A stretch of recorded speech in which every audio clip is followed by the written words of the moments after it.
கலையனிதா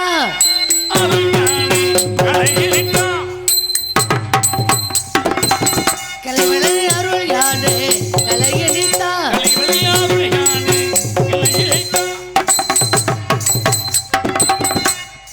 முழுது மடுது மகிழே கலைவளை அருள் யானே கலையனிதா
அந்த காலத்தில் கேபி சுந்தரம்பாள், ஆமாம், டிஆர் மகாலிங்க ஐயா, இந்த மாதிரி ஆட்களுக்கு வாசிக்க வேண்டிய மிருதங்க இன்னைக்கு வந்திருக்காரு. ஏன்னா அவர் தீர்மானம் எந்த அளவுக்கு கொண்டு போய் நிறுத்துறாரோ அந்த அளவுக்கு நான் சத்தம் கொடுத்துக்கிட்டே இருக்கணும். அது எனக்கெல்லாம் முடியுமான்னா சிரமந்தான்.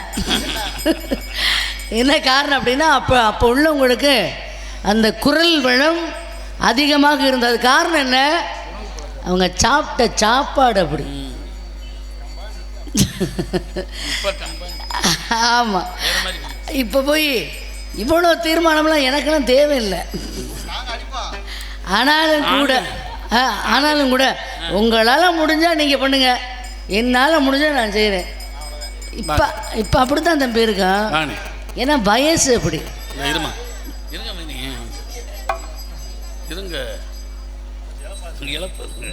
இனிய குரலில் பாடி நல்ல கருத்துக்களை சொல்லி வள்ளியாக நடிக்கும் திலகவதி அவர்களுக்கு கிராமத்தின் சார்பாக அந்த பொன்னாடையை போத்தப்படுங்க.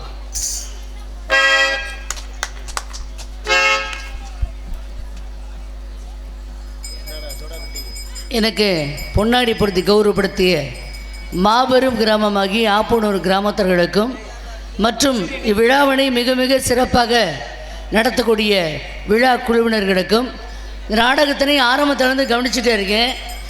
மிக மிக இந்த நாடகத்தை இப்படித்தான் ரசிக்க வேண்டும் என்ற முறையில் ரசித்து கொடுக்கக்கூடிய அன்பான ரசிகர்களுக்கும் என்னுடைய சார்பாகவும் நாங்கள் சார்ந்த கலை குடும்பத்தின் சார்பாகவும் பணிவான வணக்கங்களையும் நன்றிகளையும் தெரிவித்துக் கொள்கிறேன். நன்றி, வணக்கம். வணக்கம்.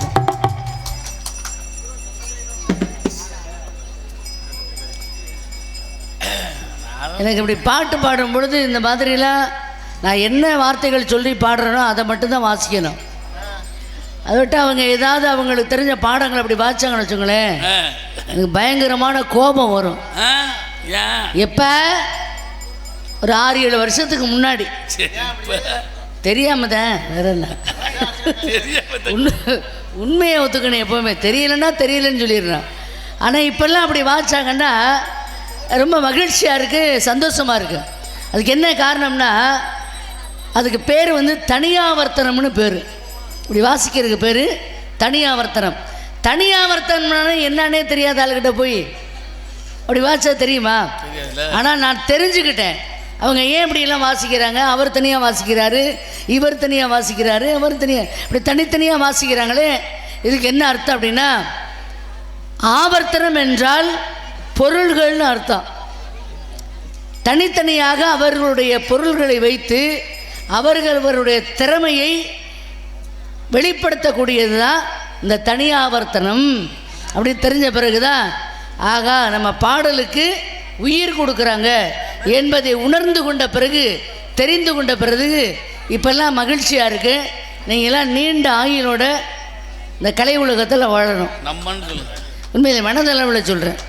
சரி, இருந்தாலும் கூட அன்றொரு முகம் தோன்றின் 6 முகம் தோன்றும், நெஞ்சத்தில் ஒரு கால் நினைக்கின் இருகாலும் தோன்றும், வெஞ்ச மலரில் அஞ்சலி என வேல் தோன்றும், முருகா என்று ஓதுவார் முன் முருகனே செந்தில் முதல்மணி மாயூன் மருகனே ஈசன் மகனே ஒரு கைமுகன் தம்பியே நினைக்க நம்பியே எப்பொழுதும் கை தொழுவேன் நான் முருகா முத்துக்குமரா உன்னையே நம்பியிருக்கும் இந்த வள்ளிக்கும் என் நாட்டு மக்களுக்கும் நீதானையே அருள் புரிய வேண்டும்.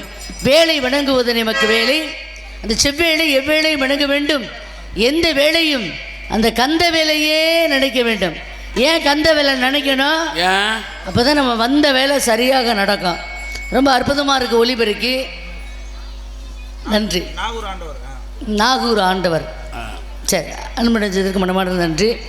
அதுபோல் இந்த தமிழகத்துக்கு உள்ள மட்டும் இல்லை, வெளிநாடு வரைக்கும் இந்த நாடக கலை இவ்வளோ சிறப்பாக இருக்குது அப்படின்னு மற்றவங்கள்லாம், வெளிநாட்டில் உள்ளவங்களாம் தெரிஞ்சுக்கிறதுக்கு காரணம் இந்த வலைதளம் தான். இந்த வலைதளத்தை இயக்கி கொண்டிருக்கக்கூடிய அன்பு சகோதரருக்கு மனமார்ந்த நன்றி. நன்றி கருத்த வணக்கம். ஏதாவது ஒரு கவனமாக இருக்காரு. வருபாண்டி வருவாண்டி தருவாண்டி மலையாண்டி, வருவாண்டி தருவாண்டி மலையாண்டி, பழனி மலையாண்டி, வரவேண்டி வரு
அவன் செயல் அவனின்றி ஒரு அணுவும் அசைவதில்லை. பழனிமலையில் ஆண்டியாக இருக்கிறாரு. ஏன்? வேண்டிய வரங்களெல்லாம் கொடுக்கறதுக்கு. காலையில்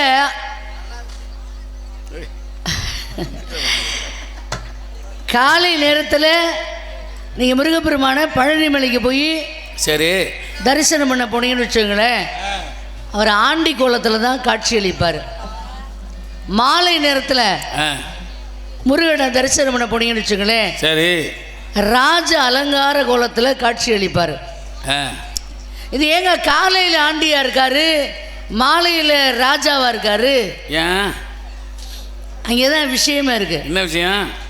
என்னை நம்பி பாத யாத்திரையாகவோ இல்லை இன்னைக்கு எதன் மூலமாக என்னை பார்க்க என்ன வேண்டி என்ன நினச்சி காலையில் நீ வர்றியோ அது மாலைக்குள்ள அந்த நிகழ்வு நடக்கும். நீ ஆண்டியா வந்தாலும் என்னை பார்த்த உடனே ராஜ வாழ்க்கை உனக்கு என்பதை உணர்த்துவதற்காகத்தான் முருகப்பெருமான் காலையில் ஆண்டி கோலமாகவும் மாலையில் ராஜகோலமாகவும் காட்சியளிக்கிறது. அதுதான் வருவாண்டி தருவாண்டி மலையாண்டி வரம் வேண்டி வருவோர்க்கு அருள்வாண்டி. என்ன கேட்குறீங்களோ அதை பூரா கொடுப்பாரு. நீங்கள் கூட நினைக்கலாம் உடனேமே கொடுப்பாரு, எவ்வளோ சோதனையை தான் கொடுக்குறாரு அப்படின்னு நீங்கள் எல்லோரும் நினைக்கலாம். அப்படியே வாழ்க்கையில் எவ்வளோ பேருக்கு சோதனை இல்லாத கஷ்டம் இல்லாத துன்பம் இல்லாத மனிதர்கள் இந்த உலகத்தில் உண்டா? இல்லை. சில பேர் வாழ்க்கையில் துரோகங்களை நிறைய சந்திச்சிருப்பாங்க. நம்ம அண்ணேன்னு நினச்சான், இப்படி துரோகம் பண்ணிட்டான் ஐயா. நம்ம தம்பின்னு நினச்சான், அவனுக்காக எவ்வளோ கஷ்டப்பட்டான் அப்படின்னு வாழ்க்கையில் துரோகங்களை அதிகமாக சந்தித்து நீங்கள் இப்படி தனிமையில் நடந்து போயிட்டுருக்கும் பொழுது கவலையே பட வேணாம். உங்களுக்கு முன்னால் வேலோட உங்களுக்கு முன்னாலேயும் உங்களுக்கு பின்னாலேயும் உங்களுடைய வலது புறத்துலையும் உங்களுடைய இடது புறத்துலையும் யாருமே இல்லைன்னு வருத்தப்படாதீங்க. எல்லாமே துரோகமாக இருக்குது அப்படின்னு நினைக்காதீங்க. உங்களை சுற்றி முருகப்பெருமான் வேலாயுதத்தோடு யாம் இருக்க பயமேன் அப்படின்னு நான் உங்கள் கூடவே தான் இருக்கேன், யார் இல்லைன்னு நினைக்காத நான் இருக்கிறேன் என்று உணர்த்துபவர் தான் முருகப்பெருமான். நிறைய முருகனுக்கு நிறைய பெருமைகளாக இருக்குது. சரி, இருந்தாலும் கூட இந்த நம்பிராஜுடைய வளர்ப்பு மகள் நான். காவலுக்கு செல்ல வேண்டியது என்னோடய கடமை. ஏதோ கடமைக்கு போகணும் அப்படின்னு இல்லாமல் இந்த கடமை உணர்ச்சியோட காவல் பார்க்கணும். காவல் பார்க்குறதுக்கு முன்னாடி காதல் பண்ணணும். காதல்னா என்ன? ஆணும் பெண்ணு காதலிக்கிறதா? அப்புறம் காதலில் நிறைய வகை இருக்குங்க. என்னென்ன? அம்மா அப்பாவை காதலிக்கிறது ஒன்று தான், காதலியை காதலிக்கிறது, மனைவியை காதலிக்கிறது, குழந்தைங்களை காதலிக்கிறது. எல்லாத்தையும் விட சிறந்த காதல் கடவுளை நம்ம காதலிக்கணும். அதுதான் ரொம்ப முக்கியம். யாரை வணங்குறது?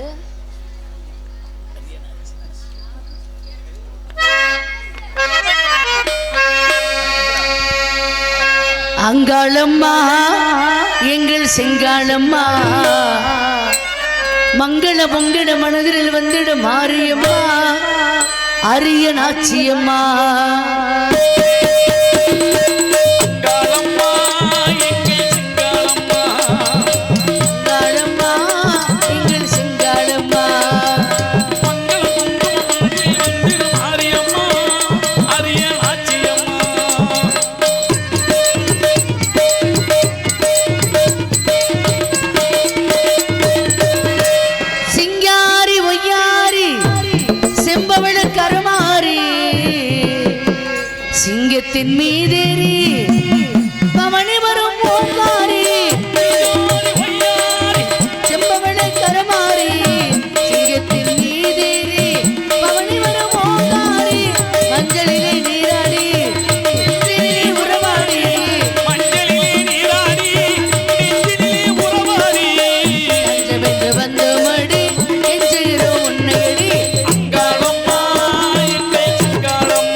மாலை தொடுத்து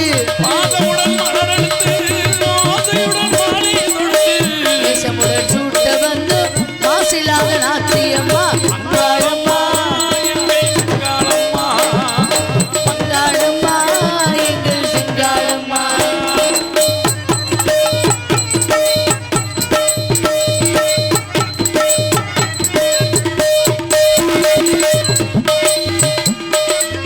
தென்பொதிகை சந்தனம் எடுத்து மஞ்சளுடன் குங்குமம் சேர்த்து பன்னீருடன் அபிஷேகம் செய்ய வந்த மாரியம்மா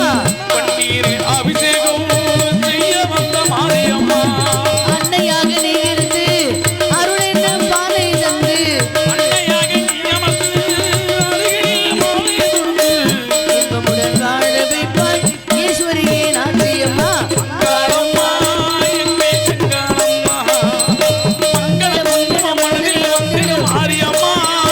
அரிய நாச்சியம்மா மாரியம்மா அரிய நாச்சியம்மா மாரியம்மா அரிய நாச்சியம்மா. கந்தன் உங்க சாமியை பத்தி பாடியிருக்க ஒரு கைத்தட்டு கூட கொடுக்க மாட்டீங்களா? அது ஏன் தட்டலன்னு தெரியுமா? மெய் மறந்துட்டாங்க. அது ஒண்ணுதான் 5000 பேர் உட்கார்ந்து மெய் மறந்துட்டாங்க. கந்தன் கந்தன் கடம்பன் கார்த்திகேயன் கதிர்வில்லன் சண்முகன் ஷடாச்சரன் ஆறு. இந்த கை தட்டுறது என்ன அர்த்தம் தெரியுமா? என்னது? இந்த பாடல் சரி நம்ம சாமியை பற்றி பாடியிருக்காங்க அப்படின்னு கை தட்டுறது. இப்போ இந்த பாட்டு நல்லா இருக்கு, இந்த வசனம் நல்லா இருக்கு அப்படின்னு கை தட்டுறது எதுக்குன்னா, இது நல்லா இருக்கு அப்படின்னு நீங்கள் ஒவ்வொருத்தராக எழுந்திரிச்சு வந்து சொன்னால் பிடிச்சு போயிடும் இல்லையா? அதனால் ஒரு உட்கார்ந்த இடத்துல கை தட்டிட்டோம்னு வச்சுக்கங்களேன், சரி ஓ இதை தான் ரசிக்கிறாங்க போல், இது அவங்களுக்கு பிடிச்சிருக்கு அப்படின்னு நாங்கள் தெரிஞ்சுக்க முடியும். அப்படி செவனேன்னு உட்காந்துருந்தா என்ன அர்த்தம்? சரி வந்தது வந்துட்டிய 4 பாட்டா. இந்த ஒரு நிமிஷம் அங்கே பேச. உயர்திரு காவல்துறை ஆய்வாளர் அவர்களை கிராமத்தின் சார்பாக மேடைக்கு அழைக்கிறோம். உதவி கண்காணிப்பு ஆய்வாளர் டிஎஸ்பி அவர்களையும் மரியாதைக்குரிய உதவி காவல்துறை கண்காணிப்பாளரை கிராமத்தின் சார்பாக மேடைக்கு அழைக்கின்றோம். சார்பு ஆய்வாளரையும் கிராமத்தின் சார்பாக அழைக்கின்றோம்.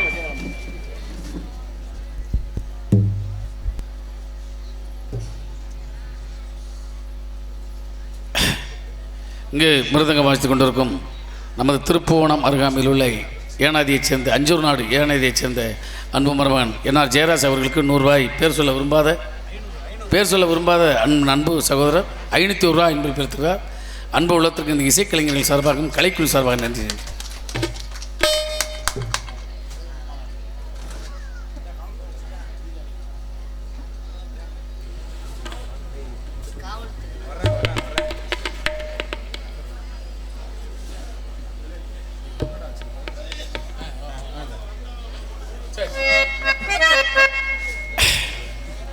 கந்தன் கடம்பன் கார்த்திகேயன் கதிர்வேலன் சண்முகன் ஷடாச்சரன் ஆறுமுகன் சரவணபவன் சுப்பிரமணியன் செந்தில் குமரன் வடிவேலன் குழுகன் குகுன் குக்குடகதாரி மங்கை ஏறு, இப்படி பல பல பெயர்களை பெற்றவர் மட்டுமல்ல, பல பல பெயர் பெற்றவர் அவர்.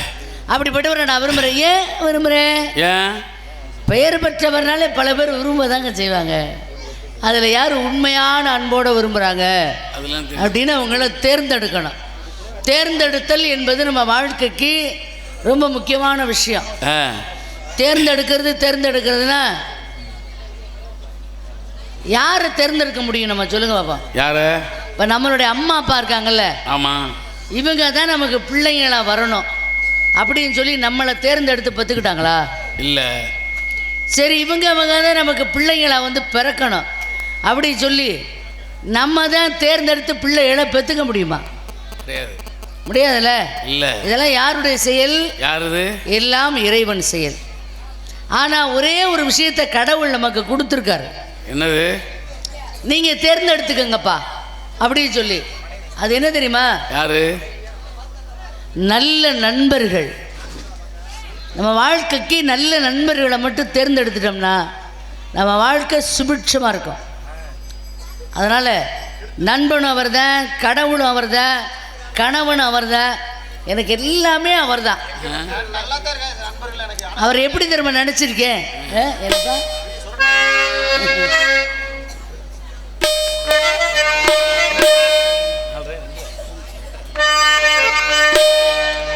ஊலுக்கு ஒரு தோலை காத்துல ஆடுது, கந்தனை தேடுது, வாழகிழமான வாசலில் ஆடுது, வேலையை கூறுது. ஊலுக்கு ஒரு தோலை காத்துல ஆடுது, கந்தனை தேடுது, வாழகிழமான வாசலில் ஆடுது, வேலையை கூறுது. கதகதைய காரணமா கல்யாண தோரணமா காத்தாடுது, நல்ல மூலக்குரு தோலை காத்துல வாழையில வாழ வாசலில் ஆடுது, வேலையை கூறுது.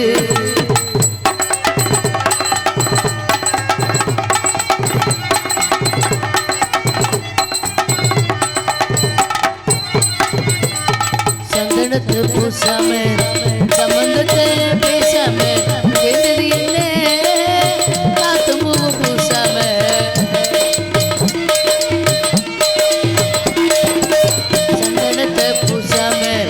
சம்பந்தத்தை பேசாம சேர்ந்தது என்ன, காத்து பூவு பூசாம.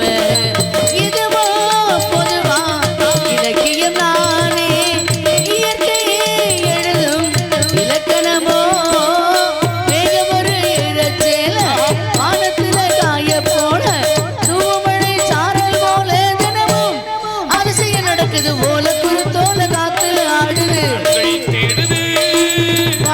வாழ வாசலில் ஆடுது.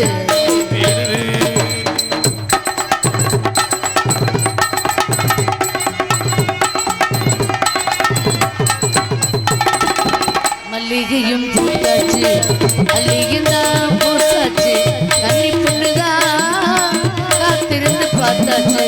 மல்லிகையும் பூத்தாச்சு, மல்லிகையும் தான் பூத்தாச்சு, கன்னி பொண்ணுதான் காத்திருந்து பார்த்தாச்சு.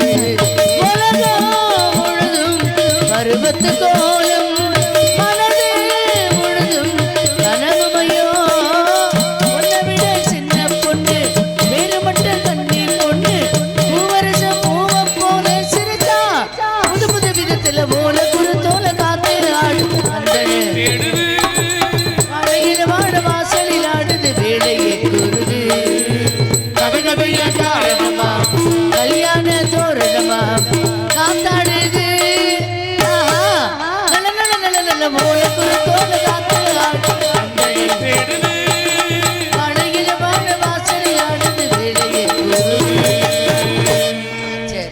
நன்றி நன்றி நன்றி. கைத்தட்டிய 1 2 3 4 5 ரசிகர்களுக்கு மனமானது. சரி நன்றி நன்றி நன்றி. சரி இருந்தாலும் கூட மேலும் அந்த முருகப்பெருமானை நான் விரும்புகிறேன். அவர் விரும்புறதுக்கு முக்கியமான காரணம் என்ன தெரியுமா? பிரிஞ்சு கிடக்கிற நண்பர்களை ஒன்று சேர்க்கறது எவ்வளோ சிரமம், ரொம்ப கஷ்டம். நல்லா இருக்க சேர்ந்திருக்கிற நண்பர்களை பிரிச்சிடலாம், ஒரு கணம் பொழுது போதும். ஆனால் பிரிஞ்சிட்டாங்கன்னு வச்சுங்களேன் நண்பர்கள், கஷ்டம். அவங்கள சேர்க்கறது ரொம்ப ரொம்ப சிரமம் இந்த உலகத்தில். என்னதான் போய் சொல்லு, பார்ப்போம் பார்ப்போம் நல்ல வந்தா, ஆனால் கடைசியாக ஒரு வார்த்தை சொன்ன மாதிரி அதுதான் கொஞ்சம் இடிக்குது மனசுக்குள்ள. சரி பார்த்துக்கலாமே அப்படியா அப்படின்னு சொல்லுவாங்க. இது உலகத்தினுடைய சொல்லி சொல்லி காலம் போயிடும், சொல்லி சொல்லி காலமே போயிடும். ஆனால் எனக்கு இஸ்லாமிய மதத்தில் நம்ம ஒரு விஷயம் எனக்கு ரொம்ப பிடிக்கும். நான் அவங்கள பற்றி எனக்கு அவ்வளோ தெரியாது, இருந்தாலும் ஒரு இஸ்லாமிய நண்பர் சொன்னதை வச்சு நான் தெரிஞ்சுக்கிட்டேன். சில பேர்கிட்ட சில விஷயங்களை தெரிஞ்சுக்குவேன். எல்லாமே நம்ம தமிழகத்துக்குள்ளே தான் இருக்கோம். ஏன்னா வந்தாரை வாழ வைக்கும் வண்டமிழ்நாடுன்னு நம்ம நாட்டுக்கு பேர். வந்தவங்களெல்லாம் வாழ வச்சுருவோம், நம்ம தான் இப்படி இருப்போம். அதோட பெருந்தன்மையான மனது யாருக்கு இருக்குன்னா தமிழர்களுக்கு மட்டும்தான் இருக்குது என்னையை பொறுத்த வரைக்கும். அப்படி அந்த இஸ்லாமியர்கள்ட்ட ஒரு கோட்பாடு இருக்குது தெரியுங்களா? இப்போ நம்ம இடத்துக்குள்ளேயே ஒரு குணம் இருக்குது. உயிர் போகிற நிலைமையில் இருப்போம், இழுத்துக்கிட்டு கிடப்போம். அந்த நேரத்துக்குள்ள நம்ம என்னதான் இருந்தாலும் ஒரு நம்ம நண்பர்ல, பழகிய நண்பர்ல உடம்பு சரியில்லாமல் இருக்கா, நம்மையா போய் பார்த்துட்டு வருவோம் அப்படின்னு சொல்லி நீங்கள் போய் பாருங்களேன். ஒரு சில பேர் பார்த்தீங்கன்னா அந்த நேரத்துக்கு அப்படி கண்ணை முடிக்கிடுவார். அப்போ அது கண்ணை மூடி தூங்குற மாதிரி நடிப்பு. தூங்குறதுக்கு முன்னாடி சொல்லிட்டு தூங்குவார். தூங்க மாட்டார், முழிச்சு கண்ணை மூடிக்கிட்டு தான் இருப்பார். சொல்லுவார், நான் அவன் வாரேன், நான் தூங்கிட்டேன்னு சொல்லிடு அப்படி பாரு. ஏன் தெரியுமா? அவர் முகத்திலே செத்தாலும் அவன் முகத்தில் முடிக்கக்கூடாது அப்படின்னு சொல்கிறோம்ல. அந்த மாதிரி அவர் வந்தாருன்னா இவர் என்ன பண்ணுவார், நான் தூங்கிட்டேன்னு சொல்லு. உடனே அந்த அம்மா கொஞ்சம் எடுத்துக்கட்டி வீட்டுக்காரம்மா அவரெல்லாம் மிஞ்சிடும். இப்போ தான் வந்து வைத்தியர் சொல்லிட்டு போனார், 1 மணி நேரத்துக்கு யாரும் அவரை எழுப்பக்கூடாது, இடையூறு செய்யக்கூடாது, மாத்திரை போட்டு தூங்கிக்கிட்டு இருக்காரு அப்படின்னா அந்த அம்மா இன்னும் கொஞ்சம் சேர்த்து சொல்லும். ஆனால் இஸ்லாமியர் குலத்தில் ஒரு கோட்பாடு வச்சுருக்காங்க. அது என்ன தெரியுங்களா? நம்ம உடல்நிலை சரியில்லாமல் உயிர் போகக்கூடிய தருணத்தில் நம்ம படுத்திருக்கும் பொழுது அப்போ தாங்க பல சிந்தனையில் வரும். அந்த காலத்தில் என்ன பண்ணோம், என்ன ஆட்டம் ஆடணும் அப்படிங்கிற சிந்தனையெல்லாம் எப்போ வரும்? அந்த உயிர் போகிற நேரத்தில் கண்டிப்பாக யார் எந்த மனுஷனாக இருந்தாலும் வரும்.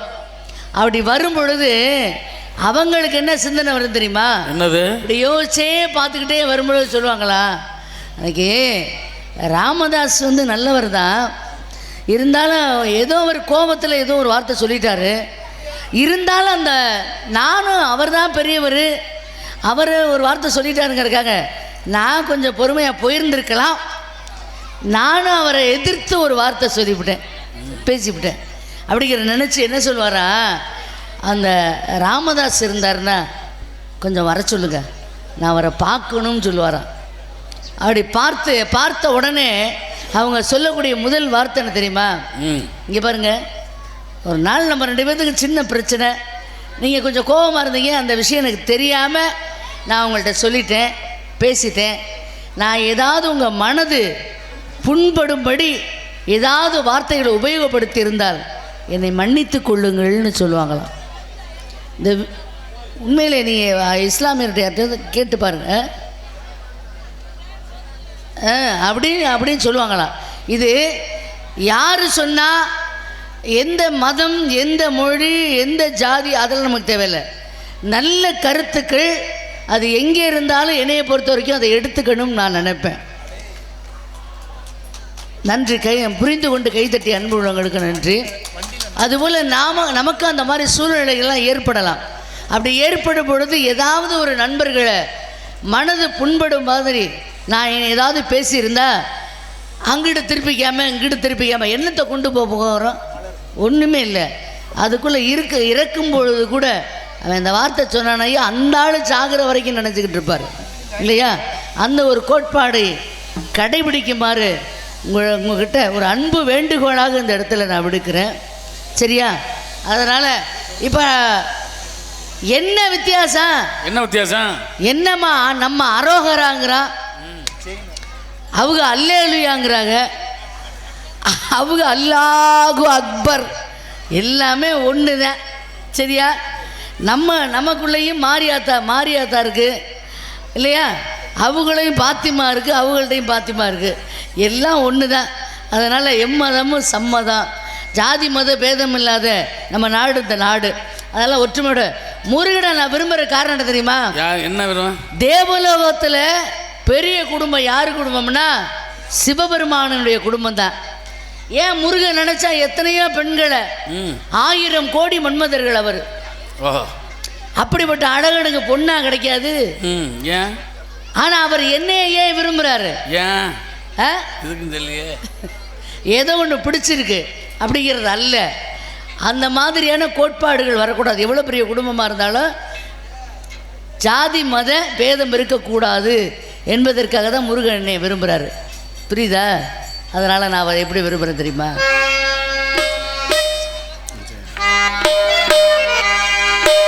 குயிலே யாரை என்ன பாடுகிறாய் மனசுக்குள் ஆசை வைத்த மன்னன் வந்தானா குயிலே கவி குயிலே யார் வரவை தேடுகிறாய் உறவுக்கு அர்த்தம் சொல்ல கந்தன் வந்தானா உறவுக்கு அர்த்தம் சொல்ல கந்தன் வந்தானா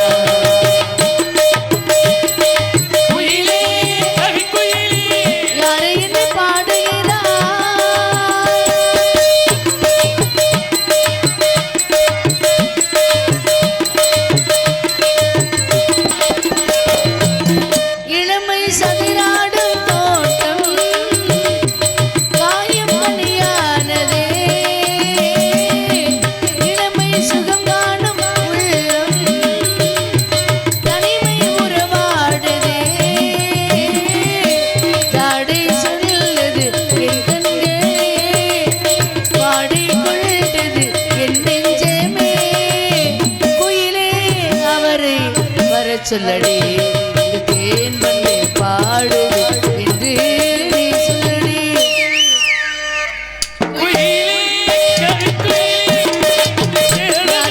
பாடுகிறாய்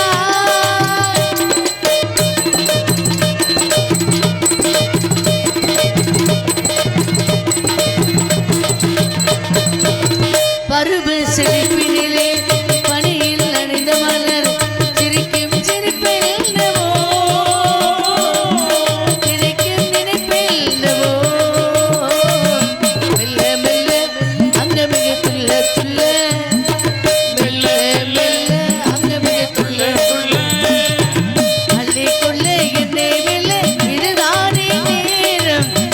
சொல்ல அத்தா வந்தானா இதையோவன பாடிட பெண்மை என சொல்லடி குயிலே கவி குயிலே மனசுக்குள் ஆசை வைத்து மன்னன் வந்தானா குயிலே கவி குயிலே யார் வரவை தேடுகிறாய் உறவுக்கு அர்த்தம் சொல்ல கந்தன் வந்தானா உறவுக்கு அர்த்தம் சொல்ல கந்தன் வந்தானா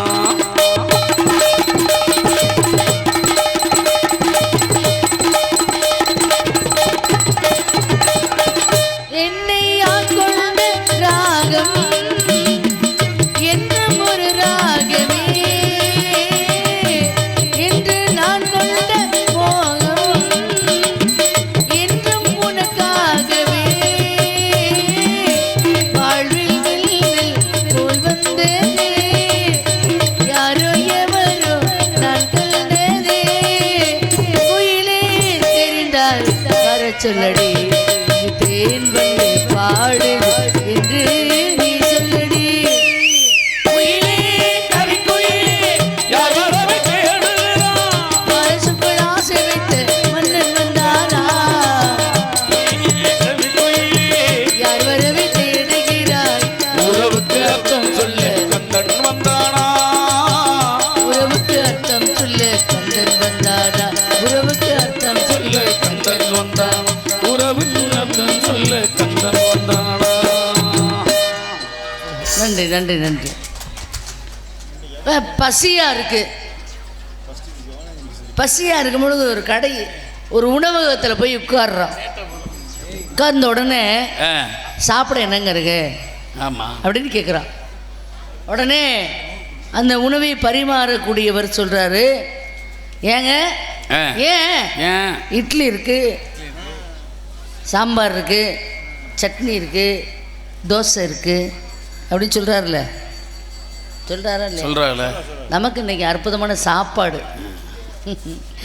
அப்படின்னு சொல்கிறாருல்ல இந்த இட்லிங்கிறது நம்மெல்லாம் தமிழர்கள் தானே எந்த மாற்றம் இல்லைல்ல ஏன்னா நிறைய பேருக்கு ஒரு சில விஷயங்கள் தெரியுறதில்ல இப்போ நீங்கள் வெளிநாட்டுக்காரன் நம்ம நாட்டில் வந்து கொஞ்ச நாள் இருந்தான்ல அப்படி இருக்கும் பொழுது அவனுக்கு நம்ம தமிழ் வார்த்தைகள் நிறைய பிடிச்சிருந்துச்சு மனசுக்கு இந்த படித்ததில் பிடித்ததுங்கிற மாதிரி பார்த்ததில் பிடித்ததுன்னு சொல்லுவாங்கள்ல அது மாதிரி அவனுக்கு இந்த தமிழ் வார்த்தைகள் அவனுக்கு ரொம்ப பிடிச்சிருக்கு அதுதான் என்ன பண்ணா இப்போ நீங்கள் பணம் நிறைய சம்பாதிக்கிறீங்க சம்பாதிச்ச உடனே என்ன பண்ணுவீங்க வங்கியில் போய் சேர்த்து வைக்கணும்னு நினைப்பீங்க.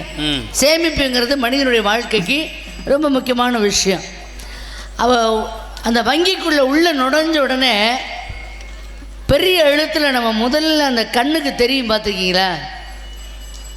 என்னது அதுக்கு பேர் என்ன? கேஷ் அப்படின்னு எழுதியிருப்பாங்க. அது எல்லாருக்குமே தெரியும்ல.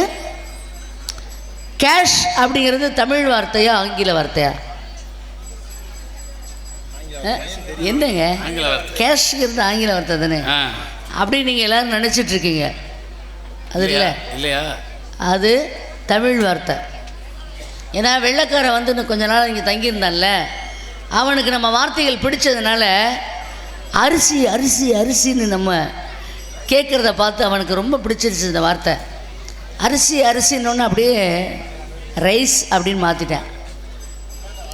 காசு காசு காசு காசுன்னு சொல்கிறோம்ல, அந்த வார்த்தை அவனுக்கு ரொம்ப பிடிச்சிருக்கு. காசு காசுன்றது அப்படியே கேஷு கேஷ்ன்னு மாற்றிட்டேன். இது உண்மையான விஷயம். அது எவத்துக்கு தெரிஞ்சவங்களுக்கு தெரியும். அப்போ ஆனால் அதே நேரத்தில் இப்போ இட்லி தோசை சாம்பார் சட்னின்னு சொல்கிறோம்ல, இதெல்லாம் தமிழா? இல்லை இல்லை இல்லை. ஆனால் அது என்ன மொழி?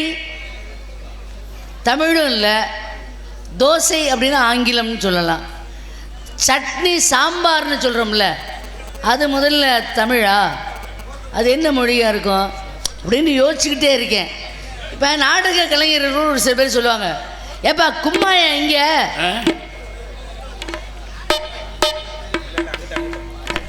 கும்மாயம் எங்கே? கும்மாயம் கும்மாயம் ஆமாம் எங்கே அப்படி சொல்லுவோம். எங்கே எந்த ஊரில் சாப்பிட்டா? எந்த ஊரில் சாப்பிட்டா? முதுகுளத்தூரில் சாப்பிட்டா.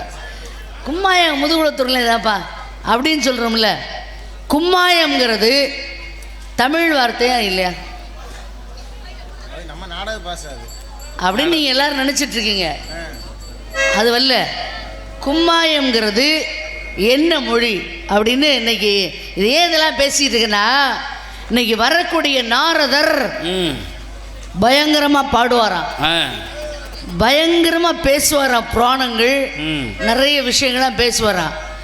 கும்மாயங்கிறது, இந்த கும்மாயங்கிற வார்த்தைக்கும் இன்னைக்கு வந்திருக்கக்கூடிய நாரதர் அவருக்கும் மிகப்பெரிய சம்பந்தம் இருக்கு. எப்படி? அது என்ன சம்பந்தம் அப்படிங்கிறத அவர் கூற வருகிறார். வரட்டும். அப்படியா கிட்ட சரி.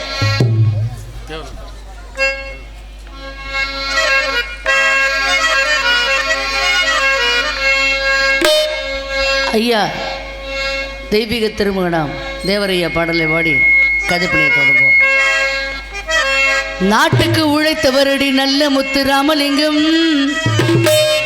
எங்கள் வீட்டுக்கு தெய்வம் அடி கண்ணம்மா கண்ணம்மா, அவர் விலையில தங்கமடி பொன்னம்மா பொன்னம்மா. நாட்டுக்கு உழைத்தவரடி நல்ல முத்து ராமலிங்கம், வீட்டுக்கு தெய்வம் அடி கண்ணம்மா கண்ணம்மா, அவர் விலையில தங்கமடி பொன்னம்மா பொன்னம்மா. விலையில தங்கமடி கண்ணம்மா கண்ணம்மா, நாட்டுக்கு உழைத்தவரடி நல்ல முத்து ராமலிங்கம்,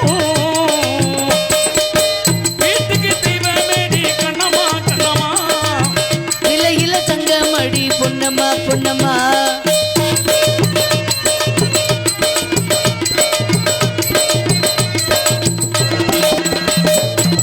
இந்திராணி கண்டெடுத்த இந்தியாவின் செல்வமடி, இந்திராணி கண்டெடுத்த செல்வமடி,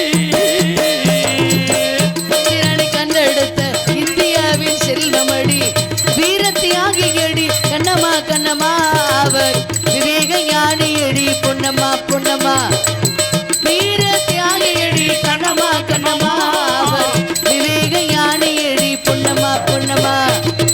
நாட்டுக்கு உழைத்தவரடி நல்ல முத்து ராமலிங்கம், வீட்டுக்கு தெய்வமேடி கண்ணம்மா கண்ணம்மா, அவர் இலையில தங்கமடி பொன்னம்மா பொன்னம்மா.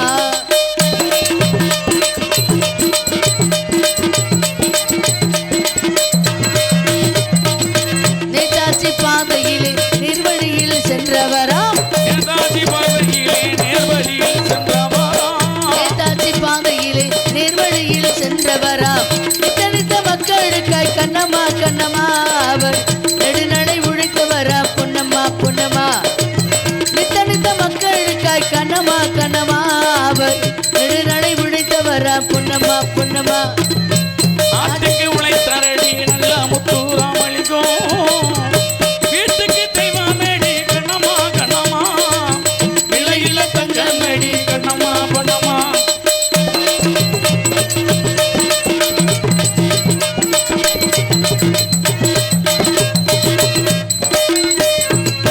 பார்ப்புகள் வேந்தரதி பாரத தாய் மைந்தரடி பார்ப்புகள் வேந்தரடி பாரத தாய் மைந்தரடி பண்புடனே மக்களுடன் கண்ணம்மா கண்ணம்மா அவர் பழகி வந்த தேவரடி பொன்னம்மா பொன்னம்மா பண்புடனே மக்களுடன் கண்ணம்மா கண்ணம்மா அவர் பழகி வந்த தேவரடி பொன்னம்மா பொன்னம்மா நாட்டுக்கு உழைத்தரடி நல்ல முத்துராமலிங்கம் வீட்டுக்கு தெய்வமடி கண்ணம்மா கண்ணம்மா அவர் விலையில தங்கமடி பொன்னம்மா பொன்னம்மா அவர் விலையில தங்கமடி பொன்னம்மா பொன்னம்மா அவர் விலையில தங்கமடி பொன்னம்மா பொன்னம்மா. வாய்ப்புக்கு நன்றி. மீண்டும் அடுத்த காட்சி